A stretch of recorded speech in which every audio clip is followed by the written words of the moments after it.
योना अध्याय 1। यहोवा का यह संदेश अमित्य के बेटे योना के पास पहुंचा।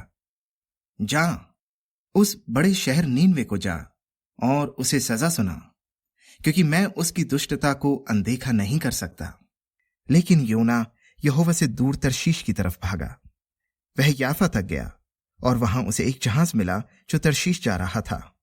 वह किराया देकर जहाज पर चढ़ गया और बाकी लोगों के साथ तर्शीश के लिए रवाना हुआ कि यहोवा से दूर चला जाए। तब यहोवा ने समुद्र में एक जबरदस्त आंधी चलाई।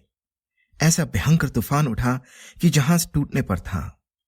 नाविक बहुत डर गए और अपने अपने देवता को पुकारने लगे। जहाज को हल्का करने के लिए वह सामान उठा उठाकर समुद्र में फेंकने लगे। लेकिन योना जहाज के निचले हिस्से में गहरी नींद सोया हुआ था। जहाज का कप्तान योना के पास आया और कहने लगा, ऐसे वक्त में तू सो रहा है? उठ, अपने देवता को पुकार। क्या पता सच्चा परमेश्वर हमारी सुन ले और हम मिटने से बच जाएं। फिर वे एक दूसरे से कहने लगे, आओ हम चिट्ठियां डालकर पता लगाएं कि यह विपत्ति किसकी वजह से आई है।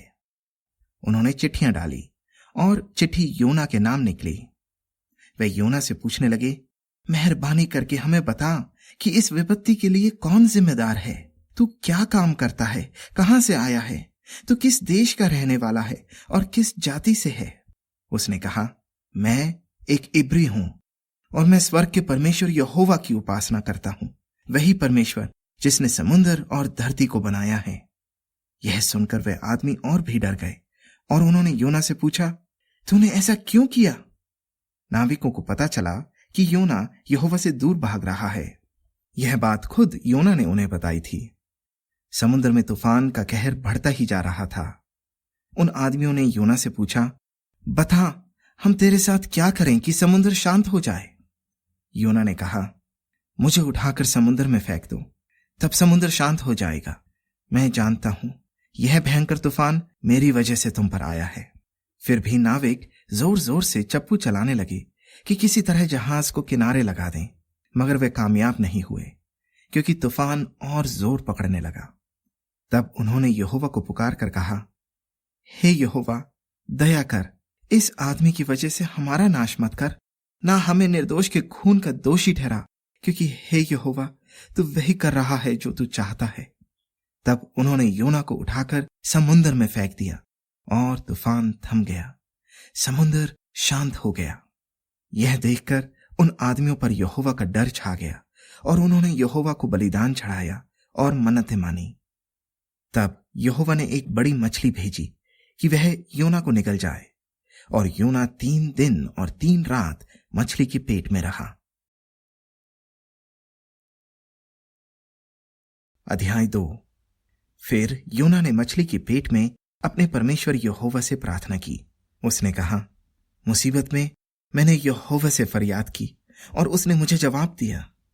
कब्र की गहराइयों से मैंने मदद के लिए तुझे पुकारा और तूने मेरी आवाज सुन ली। जब तूने मुझे गहरे पानी में, खुले समुद्र की गहराइयों में फेंका, तब पानी की तरंगों ने मुझे घेर लिया। तेरी ऊंची ऊंची लहरें मुझे डुबाने लगी। मैंने कहा, तूने मुझे अपनी नजरों से दूर कर दिया है। अब मैं फिर कभी तेरे पवित्र मंदिर को नहीं देख सकूंगा। पानी ने मुझे घेर लिया और मेरी जान पर बन आई। मैं गहरे सागर में उतरता चला गया। समुद्री पौधों में मेरा सिर उलझ गया। मैं पहाड़ों की जड़ तक पहुंच गया। मेरे लिए पृथ्वी के फाटक हमेशा के लिए बंद हो गए। लेकिन हे मेरे परमेश्वर यहोवा, तूने मुझे उस गड्ढे से जिंदा बाहर निकाला। जब मेरा दम निकलने पर था, तब मैंने यहोवा को याद किया। मेरी प्रार्थना तेरे पास तेरे पवित्र मंदिर में पहुंची। जो निकम्मी मूर्तों को पूजते हैं, वह उस हस्ती को ठुकरा देते हैं जो उनसे अटल प्यार करता है। लेकिन मैं तेरा धन्यवाद करूंगा और तुझे बलिदान चढ़ाऊंगा। जो मन्नत मैंने मानी है, उसे पूरा करूंगा। हे यहोवा, उद्धार करने वाला तू ही है। फिर यहोवा ने मछली को हुक्म दिया और उसने योना को सूखी जमीन पर उगल दिया। अध्याय 3। यहोवा ने दूसरी बार योना से कहा, जा, उस बड़े शहर नीनवे को जा और उसे वह संदेश सुना जो मैं तुझे बताता हूं। योना ने यहोवा की आज्ञा मानी और वह नीनवे गया। नीनवे बहुत बड़ा शहर था, इतना बड़ा कि पैदल उसका चक्कर लगाने में 3 दिन लग जाते थे। योना शहर में आया। वह पूरे 1 दिन पैदल चलकर यह ऐलान करता रहा, अब से 40 दिन बाद नीनवे तबाह हो जाएगा। यह सुनकर नीनवे के लोगों ने परमेश्वर पर विश्वास किया और उपवास का ऐलान किया। फिर छोटे से लेकर बड़े तक सब लोगों ने टाट ओढ़ा। जब नीनवे के राजा के पास संदेश पहुंचा तो वह अपनी राजगद्दी से उठा। उसने अपने शाही कपड़े उतारे और टाट ओढ़कर राख पर बैठ गया। यही नहीं, उसने पूरे शहर में यह ऐलान करवाया, राजा और उसके बड़े बड़े अधिकारियों ने यह फरमान दिया है, आदमी हो या जानवर, गाय बैल हो या भेड़ बकरी, कोई कुछ ना खाए, पानी की एक बूंद भी ना पिए और सब टाट ओढ़ें। लोग गिड़गिड़ाकर परमेश्वर की दुहाई दें, अपनी दुष्ट राहों से फिरें और दूसरों का बुरा करना छोड़ दें। क्या पता सच्चा परमेश्वर अपने फैसले पर दोबारा गौर करे और अपनी जलजलाहट हम पर से हटा ले कि हम मिट ना जाएं। जब सच्चे परमेश्वर ने उनके कामों को देखा कि किस तरह वह अपनी दुष्ट राहों से फिर गए हैं, तो उसने अपने फैसले पर दोबारा गौर किया और वह नीनवे पर कहर नहीं लाया। अध्याय 4। यह बात योना को बहुत बुरी लगी और वह आग बबूला हो उठा। उसने यहोवा से प्रार्थना की, हे यहोवा, आखिर वही हुआ ना जो मैं अपने देश में रहते वक्त सोच रहा था। इसलिए मैंने तर्शीश भागने की कोशिश की। मैं जानता था कि तू करुणा करने वाला और दयालु परमेश्वर है, क्रोध करने में धीमा और अटल प्यार से भरपूर है।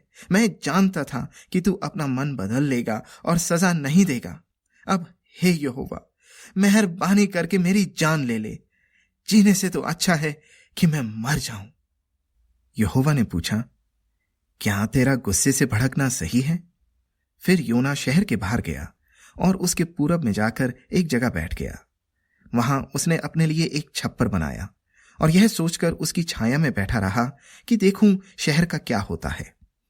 तब यहोवा परमेश्वर ने घिये की एक बेल उगाई और उसे ऐसा फैलाया कि योना के सिर पर अच्छी छाया हो और उसे आराम मिले। घिये की बेल देखकर योना बहुत खुश हुआ। लेकिन अगले दिन पांव फटते ही सच्चे परमेश्वर ने एक कीड़ा भेजा। कीड़े ने बेल को ऐसा खाया कि बेल सूख गई। फिर जब सूरज निकला तो परमेश्वर ने पूरब से झुलसा देने वाली हवा चलाई। चिलचिलाती धूप योना के सिर पर ऐसी पड़ी कि वह बेहोश होने लगा। वह मौत मांगने लगा और कहने लगा, जीने से तो अच्छा है कि मैं मर जाऊं। परमेश्वर ने योना से पूछा, क्या घिये की बेल के लिए तेरा गुस्से से भड़कना सही है? योना ने कहा, हां, मेरा भड़कना सही है। मुझे इतना गुस्सा आ रहा है कि मैं मर जाना चाहता हूं। पर यहोवा ने कहा, जिस घिये की बेल के लिए ना तूने मेहनत की, ना जिसे बढ़ाया, जो एक रात में उगी और एक ही रात में मर गई, उस पर तू तरस खा रहा है, तो क्या मैं उस बड़े शहर नीनवे पर तरस ना खाऊं, जहां 1,20,000 से भी ज्यादा लोग हैं जो सही गलत में फर्क तक नहीं जानते और जहां बहुत से जानवर भी हैं?